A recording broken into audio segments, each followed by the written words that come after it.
चिंतन के विषय के बारे में उपनिषदों में बाकी ग्रंथों में आया है, तच्चिंतनम तत्कथनम अन्योन्यम तत्प्रबोधनम एतद एक परत्वम च ब्रह्माभ्यासम विदुर्बुधा। बुधा जो समझदार लोग है वो कहते हैं कि ब्रह्माभ्यास कैसे करते हैं। ब्रह्माभ्यास माने आत्मचिंतन तत्वचिंतन। तो जगत के बारे में चिंतन करना ये भी मन के द्वारा ही हो रहा है और स्वरूप के बारे में चिंतन करना ये भी मन के द्वारा हो रहा है।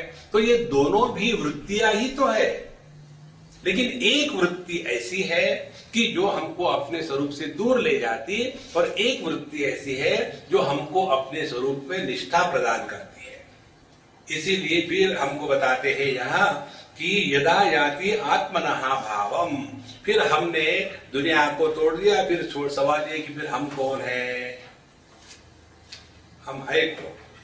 जब हम कौन है ये विषय मन में आता है तब हमको बताते हैं कि तुम देह नहीं हो, न त्वम देहो न इंद्रियाणि न प्राणो न मनो न धी, विकारित्वात् विनाशित्वात् दृश्यत्वाच्च घटो यथा।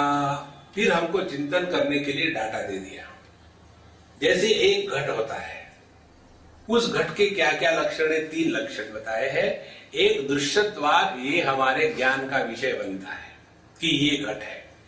दूसरी बात विकारित्वाद, उस घट में अनेक प्रकार के विकार आते हैं। और तीसरी बात विनश्यत्वाद, उस घट का विनाश होता है।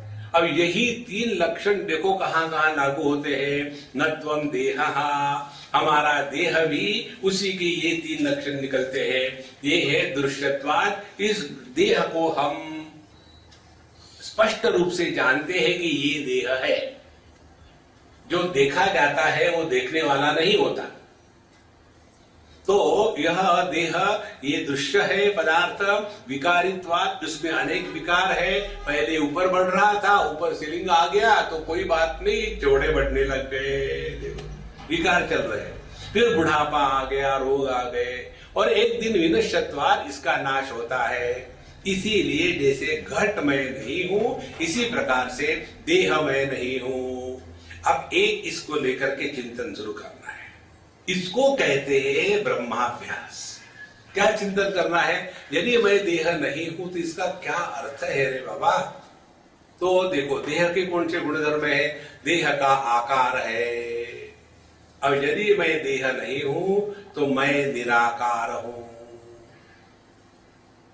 देखो, आकार ही अनेक होते हैं, निराकार एक होता है। देखो, हम इतने लोग बैठे हैं, कितने आकार हैं, कितने प्रकार हैं, लेकिन हमको अलग अलग करने वाला जो आकाश है वह आकाश निराकार है। तो यह जो निराकार आकाश है यह एक है, और ये अनेक प्रकार के देह के आकार को सपोर्ट करने वाला जो आकाश एक है, लेकिन देह और उसके आकार अनेक है। तो जब हमने ऐसा चिंतन शुरू किया तो एक एक बात धीरे धीरे अपने हृदय में उतरेगी कि हम यदि देह नहीं है तो पहले निराकार हो गए।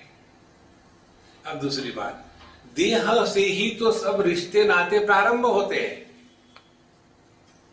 जब हम अपने को देह मानते हैं तभी हम पति पत्नी भाई बहन दुश्मन दोस्त पैदा होते हैं। तो हम अब ये देह नहीं है तो जितने भी रिश्ते नाते हैं अपन को बाबा कुछ लेना देना नहीं है। देह का आदि है, विकार है, अंत है, डेट ऑफ बर्थ है, डेट्स ऑफ मॉडिफिकेशन है और डेट ऑफ डेथ है। हम यदि देह से अन्य है तो हमको अपना जन्म कभी भी याद नहीं आ सकता। किसको भी आज तक इस जगत में 3 बातों का अनुभव नहीं हुआ। पहली बात अपना जन्म, दूसरी बात अपने में विकार आना, और तीसरी बात अपना नाश होकर के अपना अभाव होना। ये 3 बातें आज तक किसी को भी अनुभूति में नहीं आई।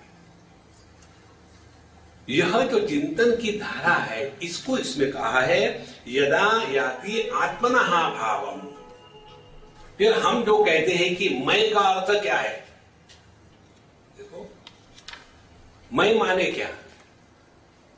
इस मैं के अर्थ ज्ञानी और अज्ञानी, जब ज्ञानी और अज्ञानी शब्द का प्रयोग करते हैं तो उसका प्रभाव नहीं पड़ता। ज्ञानी और बेवकूफ ऐसे बहुत समझ में आता है, क्योंकि बेवकूफ शब्द में जो फोर्स है वो अज्ञानी में नहीं है। तो ज्ञानी और अज्ञानी में क्या फर्क है? फर्क यही है, जैसे मैं कहता हूं कि मैं अभी जवान हूं, तो मैं का अर्थ क्या हो गया? देह। जब मैं कहता हूं कि मैं भूखा हूं, तो मैं का अर्थ हो गया प्राणमय कोश। जब मैं कहता हूं कि मैं दुखी हूं, तो मैं का अर्थ हो गया मनोमय कोश। जब मैं कहता हूं कि सेल्फ मेड हूं, तो मैं का अर्थ हो गया विज्ञानमय कोश। और मैं कहता हूं आप तो बाबा मजे में है, तो मैं आनंदमय कोश हूं। अरे भैया, आप हो कौन? माने हम अपने अंदर में एक थोड़ी है, वहां तो क्राउड है, पोल्ट्री फार्म। और इसीलिए हम अकेले बैठते हैं तो देखो अंदर में अकेले थोड़ी होते, हम ही प्रश्न करते, उसने भी ऐसा कहा तो मैं ऐसे करूंगा, फिर उसने तो हम ही प्रश्न पूछने वाले होते हैं, हम ही उत्तर देने वाले होते हैं। फिर यदि उसने ऐसा कहा तो फिर हम ऐसा करेंगे। देखो कितना वहां चिंतन चलता है। ये सब मनीराम का खेल है। इसलिए अज्ञानी व्यक्ति इस मैं को न समझने के कारण इसी में फंसा रहता है, और ज्ञानी को पता है। देखो पंचदशी में 3 प्रकार के मैं का वर्णन आता है। एक मैं है मिथ्यात्मा, दूसरा मैं है गौणात्मा, और तीसरा मैं है मुख्यात्मा। 3 प्रकार के। तो पहला मिथ्यात्मा क्या है? मैं देह हूं, ये मिथ्या प्रत्यय है, क्योंकि देह के साथ हमारा तादात्म्य 24/7 नहीं होता। तो कभी तो हम देह कहते हैं अपने को, कभी हम प्राण कहते हैं, कभी मन कहते हैं। तो पंचकोशों के साथ तादात्म्य करके जो मैं पैदा होता है उसको मिथ्यात्मा कहते हैं।